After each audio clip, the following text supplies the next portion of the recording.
Good evening po sa ating lahat. Salamat po sa pag-aanyaya na makapagsalita po dito sa inyong harapan, sa inyong anniversary. Salamat po, Pastor, in behalf of our church, under the leadership of my pastor. Thank you for excuse me, inviting us, inviting me to speak before you. It is a blessing and it's a privilege to share the Word of God this evening for your anniversary. Tayo pong lahat ay magsisitayo. Tayo pong lahat ay magbubukas ng salita ng Diyos sa Ephesians chapter 3, verse 21. Ako po magbabasa at basahin niyo po. You may follow me po with your eyes. Excuse me. Ephesians chapter 3, verse 21. As I read, sabi po doon, "Unto Him be glory in the church by Christ Jesus throughout all ages, world without end. Amen and Amen." Yan po lahat ay mananalangin. Salamat po, Panginoon Diyos, sa pagkakataong ito na kami po muli makapagbulay ng inyong mga salita ngayong gabi. Kayo, O Diyos, ang siyang patuloy na kumilos sa bawat isa. Salamat, Panginoon, nakapag-celebrate po sila ng anniversary, and it is only by your grace and only for your glory. Kayo po, Diyos, ang siyang patuloy na mangusap sa bawat isa. Mataas po kayo sa oras nito. Kung aming samot dalangin sa pangalan ni Jesus. Amen and Amen. On the church anniversary, sa ngayon po, ngayong gabi, ngayong araw na ito, it is your church anniversary, and congratulations po. The Lord has been truly faithful sa inyo pong simbahan, sa buhay po ng inyong mahal na pastor, sa kanilang pamilya. The Lord has been faithful throughout this entire years for the ministry God has entrusted this church sa inyo, no? To all of you. Now, it is easy to celebrate people, no? During anniversaries, birthdays, it is very easy to celebrate people. It is easy to have programs, no? To celebrate such things, we would have programs, and it is also easy to celebrate progress, for little bits of progress, big progress, small progress, whatever it may be. We celebrate those things as well.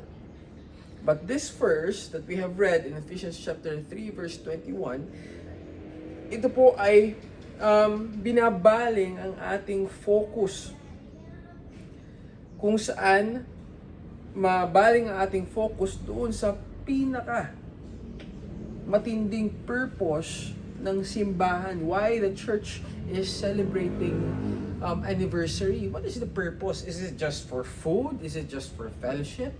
Is it just for the songs that we have sang? Is it for the choir, for them to be practicing and to render a special number? Those who have given solos, it is not for them. Amen po ba?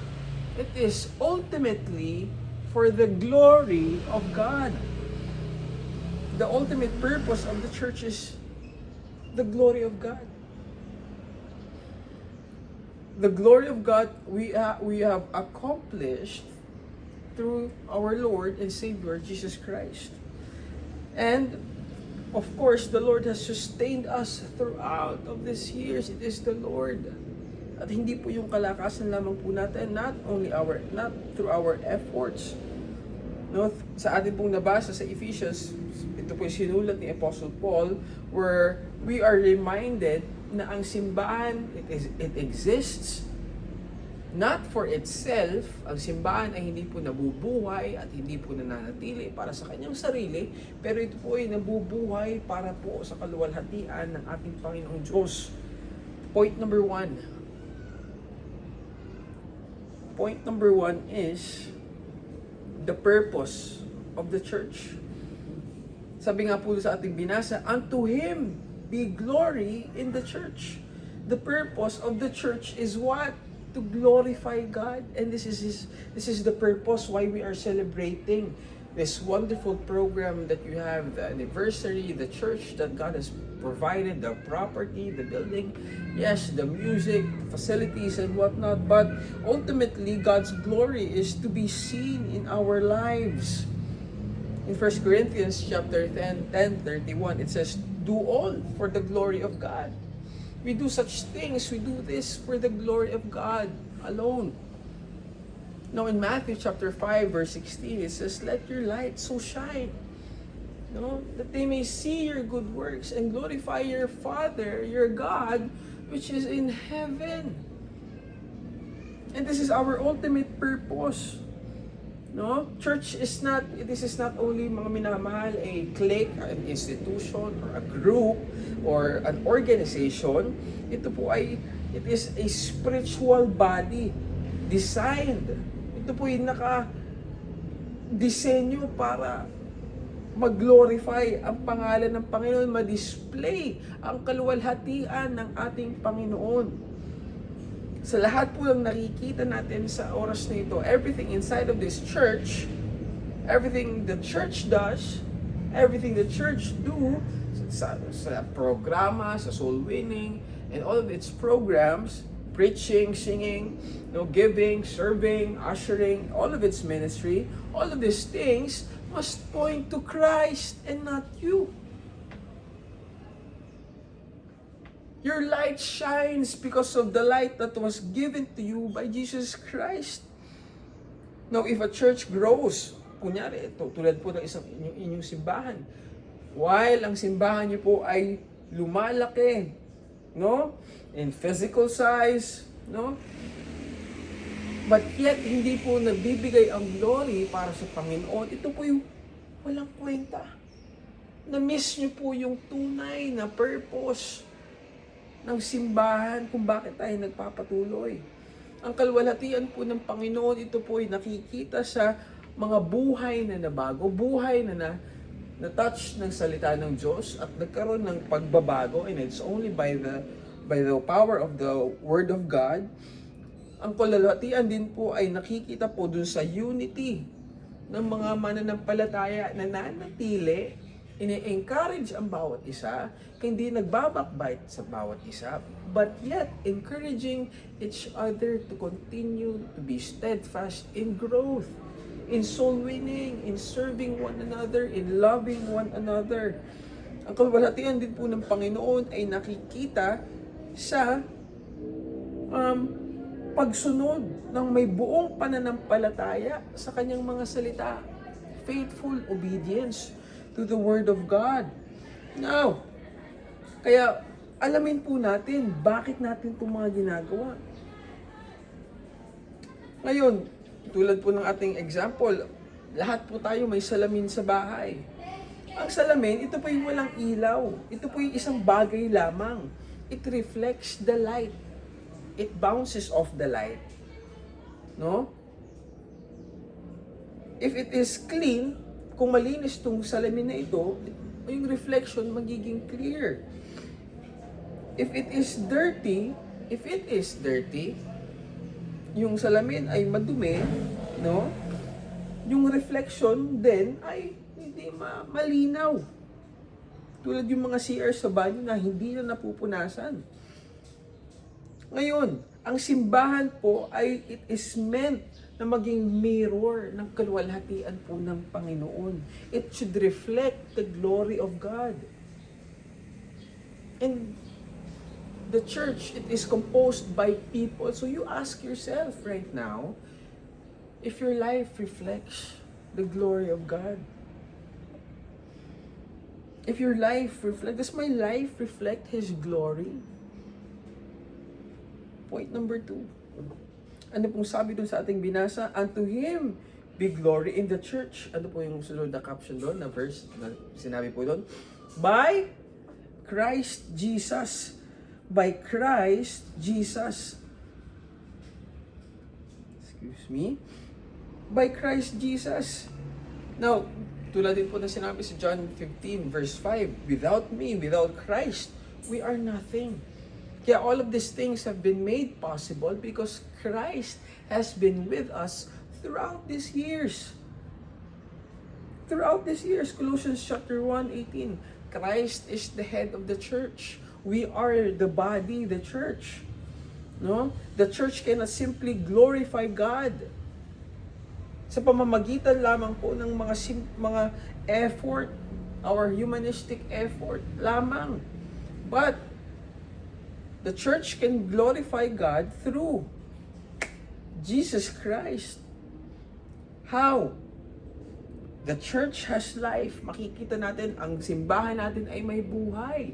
Bakit may buhay? Masaya. Ang mga membro na nandito ay tunay na naglilingkod sa Panginoon, na may katuwaan sa kanilang mga puso at hindi napipilitan. At makikita po natin, ang church po din sa pamamagitan nito ay magkakaroon din po ng kapangyarihan. Power bestowed to the church. No? Magkakaroon ng growth. Magkakaroon there will be souls being saved. No? There will be new ones, new members being baptized, added to the church. And with this, the church will have its direction. May papupuntahan,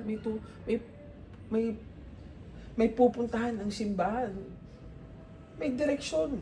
Alam natin kung saan tayo patungo. Alam natin kung sino ang ating pinaglilingkuran. No? Alam natin. And it is Christ. Christ is what? Christ is the foundation of the church. He is the head. At if siya ang head at sentro sa ating simbahan, sa ating mga buhay, siya po ang mangunguna nito. At siya po ang pinanggagalingan ng lahat ng effectiveness. If Christ is no longer with us, our life will not be as effective. It will not be effective. So any ministry, and kahit ano pong gawain na hindi po nakasentro sa Panginoon, ito po'y walang kwenta. Ito po'y hindi patungo. Hindi po ito magiging kalugod-lugod sa harapan ng Panginoon. Bagkus, ito'y magiging walang laman, walang buhay. It will be powerless. Just like the examples in the Bible, a branch that is separated from the vine, a branch that is separated from the tree itself may look alive. It may seem alive for a moment. You can still see the green leaves, pero slowly, little by little, it will die. It will wither. So our life, just like the branch, our life only depends on its connection to the great vine. And that is Jesus Christ. So it is with the church. The same with the church. Without Christ inside of the church, mga minamahal, there is no true life. There is no true life. Ang simbahang ito po ay hindi tumatayo dahil po sa kapangyarihan ng tao. Hindi po. Ito po ay tumatayo dahil po sa kapangyarihan ng Panginoon. Amen po ba? Sa bawat isang kaluluwang naligtas, bawat tao na nababaptize para maidagdag sa kanyang iglesia, sa bawat panalangin na nasasagot ng Panginoon, no? It has only been through Jesus Christ. At kung tayo po ay lalayo sa kapangyarihan ng Panginoon, lalayo po tayo sa presensya ng Panginoon, saan na lamang po tayo matatagpuan? We lose every source of our very existence if it weren't for Christ. Kaya po sabi dito, by Jesus Christ. Only by Jesus Christ. But if we remain in Him, we remain in God, God will also continue to be glorified. God will continue to work in our life. And as He continues to work in our life, He will be the one glorified. Maibabalik po natin sa Kanya ang kaluwalhatian. Ang buong pasasalamat po natin ay nasa Panginoon lamang at sa Kanya lamang po. At yun po ang katotohanan. Ngayon, ano po yung kasunod na ating nakita? And to Him be glory in the church by Christ Jesus. Tingnan niyo po dito. Throughout all ages. Throughout all ages. Ibig sabihin po, world without end. Throughout all generation. This is the longevity. The longevity of glory. This is point number 3 and our last. Throughout all generations, throughout all ages, not only this generation, but the generation that will follow, that will follow. Psalm 100 verse 5, it says there, ang His truth, no, it endureth sa bawat henerasyon na padating. No? Ang katotohanan ng salita ng Diyos ay mananatili hanggang sa mga susunod na henerasyon. 2 Timothy chapter 2 verse 2, commit Sabi po doon, it encourages us to commit, to be faithful men. So ang plano po ng Panginoong Diyos sa ating simbahan, it is not temporary. It is not temporary. Hindi lang po para sa oras na ito. But it is throughout all generations. It is enduring. No, it is continuing. So with this, only means ang simbahan po ay tinatawag na manatiling nananampalataya sa katotohanan ng Panginoon. No? Manatili sa katotohanan sa tamang doktrina, huwag mapalayo sa ibang klaseng mensahe, ibang klaseng gospel na pwede nating marinig. Huwag po tayo mabulag. No? Ang simbahan din po ay hindi lamang mananatiling nananampalataya sa katotohanan ng Panginoon, pero ang simbahan po ay dapat na magdisipulo para sa susunod na henerasyon.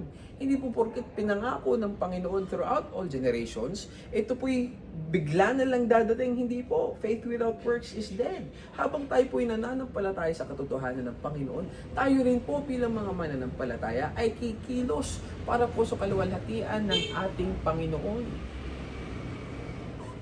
Dapat po tayong kumilos. Hindi po yung mga the same people lang ang nagdidisipulo, nagsosoul winning. Hindi po. Magkaroon din po tayo bilang isang buong simbahan na magkaroon ng burden para magpatuloy. So the church must continue.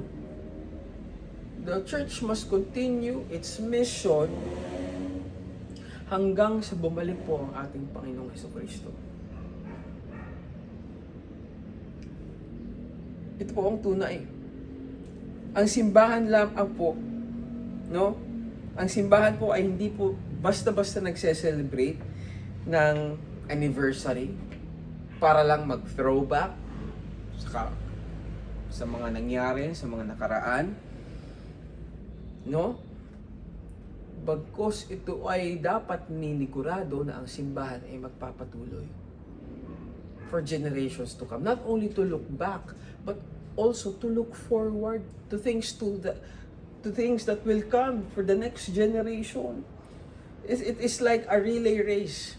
Yung may nag-aabang sa may bandang dulo, na aabutin natin sa kanila yung responsibility. At kapag naabot natin sa kanila, sila naman po yung tatakbo at banda-banda dun sa somewhere along the lines, sila naman po yung sunod na mag-aabot sa susunod na tatakbo.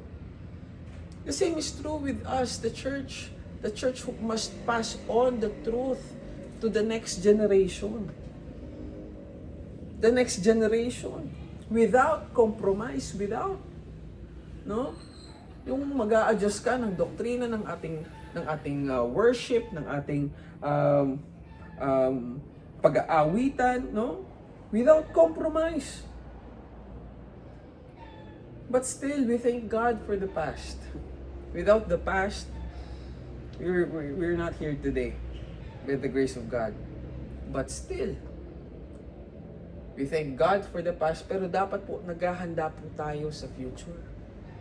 What are we doing in preparation for the future? The future. Yung future ng ating simbahan. No? So it is our responsibility to pass it on faithfully. So that in the years to come, ang Panginoon pa rin po ang mabibigyan ng karangalan, ng kaluwalhatian sa simbahan. Dapat ito pong turong ito ay manatili for generations to come.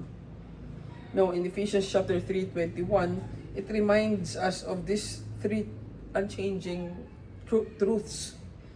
No?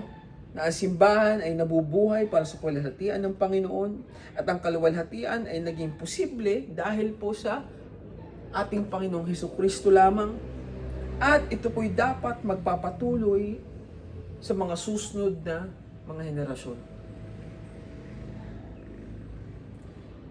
So this evening, as we mark another year, mag-renew po tayo ng commitment. Let's renew our commitment. No? Hindi dahil ito ay tradisyon, hindi dahil ito ay rutina, or it is a routine, but to give God the highest glory. Nawa ang Panginoong Hesukristo ang mag-remain na nasa kalagitnaan ng ating buhay, ng ating simbahan, at ang kaluwalhatian ng Panginoon ang patuloy na magliwanag sa mga patotoo ng bawat isa, ang patotoo ng kanyang awa at habag. No? Hanggang sa mga susunod na mga henerasyon na dadating. Tayo po lahat ay mananalangin. Salamat, Panginoon, sa mensaheng ito. Kayo, Diyos, ang siyang patuloy na may taas. Po kami sa amat dalangin sa pangalan ng Jesus. Amen.